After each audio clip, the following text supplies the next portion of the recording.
Students, इस video में हम करने वाले हैं इलेक्ट्रिसिटी चैप्टर की बैक एक्सरसाइज का question number 6। A copper wire has diameter 0.5 mm। आपको डायमीटर दिया हुआ है 0.5 mm। रेजिस्टिविटी रो दिया हुआ है 1.6 into 10⁻⁻8 ohm metre. What will be the length of this wire, ताकि रेजिस्टेंस उसका आ जाए 10 ओम। ठीक है, एक और पार्ट है वो बाद में हम देखते हैं, पहले इतना कर लें। तो यहाँ पर सबसे पहले डायमीटर को हम रेडियस में चेंज करेंगे। अगर डायमीटर इतना है तो रेडियस कितना होगा 0.5/2 mm। ठीक है, इतना क्लियर। डायमीटर से रेडियस आ गया। अब हम एरिया निकाल लें, क्योंकि हमारा रेजिस्टेंस के फॉर्मूले में एरिया भी होता है। ठीक है, तो area of wire, area of cross section. Suppose ये वायर है तो एरिया ऑफ क्रॉस सेक्शन क्या होगा, ये वाला पार्ट। उसको वायर को अगर आप कहीं से भी इस तरह से कट करोगे तो कैसा शेप दिखेगा, सर्कुलर। और area of circle, area of cross section πr²। ठीक है, पाई इज 3.14, रेडियस इज 0.5। अच्छा, यहाँ पे पहले ऐसा यूनिट में कन्वर्ट कर दें, 0.5/2 इंटू 10⁻³ मीटर। 1 मीटर में 10⁻1 mm में 10⁻³ मीटर होता है। यहाँ ऐसा बोल सकते हैं 1 मीटर में 100 सेंटीमीटर और 100 सेंटीमीटर में 1000 mm। ठीक है, तो 1 mm में 10⁻³ मीटर। ये रिलेशन याद रखना, बहुत जगह काम आता है। ठीक है, तो ये हो गया 0.5/2 इंटू 10⁻³ का स्क्वायर, r²। अब हम सॉल्व करते हैं। 3.14 इंटू 0.5 का स्क्वायर 0.25, 2 का स्क्वायर 4, 10⁻³ का स्क्वायर 10⁻6। अब कैंसिल करते हैं, 2 2 जा 2 1 जा 2, 1.57 आया। 1.57 इंटू 0.25 करोगे तो आपको मिलेगा 0.3925/2 इंटू 10⁻6। सो एरिया आ गया, इसको सॉल्व करने से आएगा 0.19625। 0.19625 इंटू 10⁻6 मीटर स्क्वायर। ये हमें मिल गया एरिया ऑफ क्रॉस सेक्शन 0.19625। ठीक है, अब हम इस फॉर्मूले पे आते हैं। रेजिस्टेंस आपके पास है, रेजिस्टिविटी है, एरिया है, एल फाइंड करना है। तो यहाँ से एल कितना बन गया, RA/ρ। अब हम वैल्यूज लेते हैं। आर हमारे पास है 10 ohm, area of cross section 0.19625 into 10⁻6 और रेजिस्टिविटी इज 1.6 इंटू 10⁻8। ठीक है, इसको ध्यान से देख लो कैसे सॉल्व करना है। 10 इंटू ये करेंगे इसको तो डेसिमल एक डिजिट शिफ्ट हो जाएगा।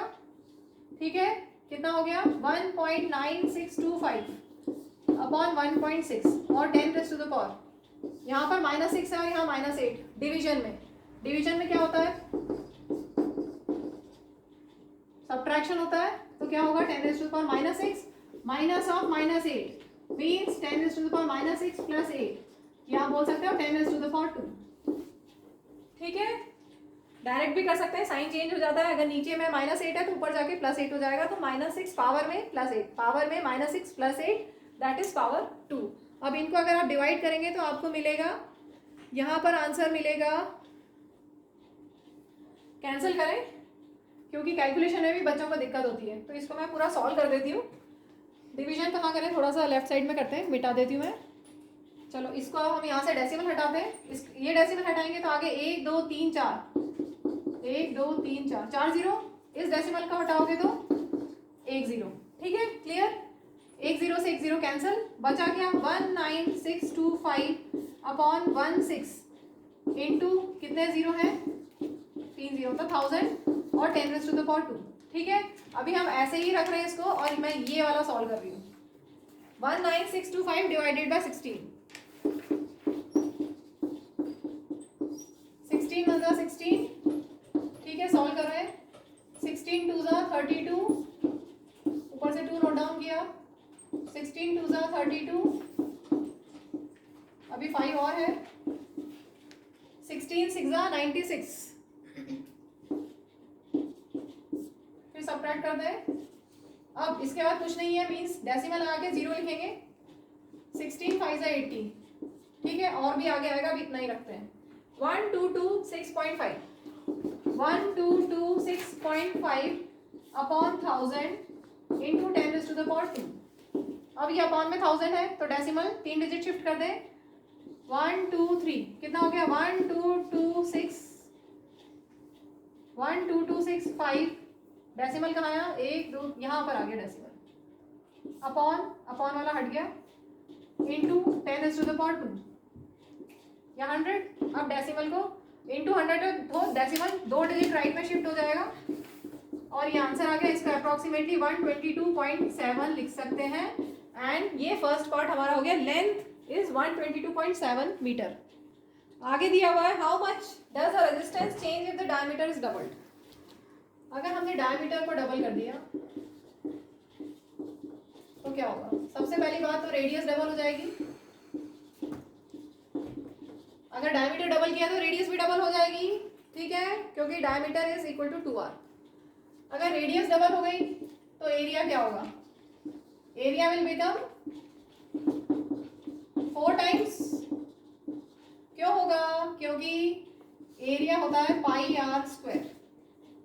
समझो इसको, अगर एरिया पाई आर स्क्वायर है, होता है ना, area cross section pi R square होता है, ये area cross section pi R square है।